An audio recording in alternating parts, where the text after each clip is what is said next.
In this video, I'm going to show you how you can display search bar on your taskbar in Windows 10 or Windows 11. As you can see, we are supposed to have a search bar here, but I'm missing it at the moment.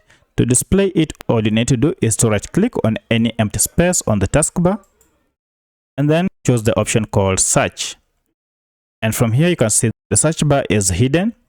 And what you need to do is to go ahead and click on show search bar or search box, and here it is. When I click on this, you can see now the search box or the search bar has reappeared. So that's how you activate or you add a search bar on your Windows 10 or Windows 11 computer. If this video is helpful to you, kindly hit the like button and subscribe to this channel to support me. Thank you for watching, and let's meet in the next video.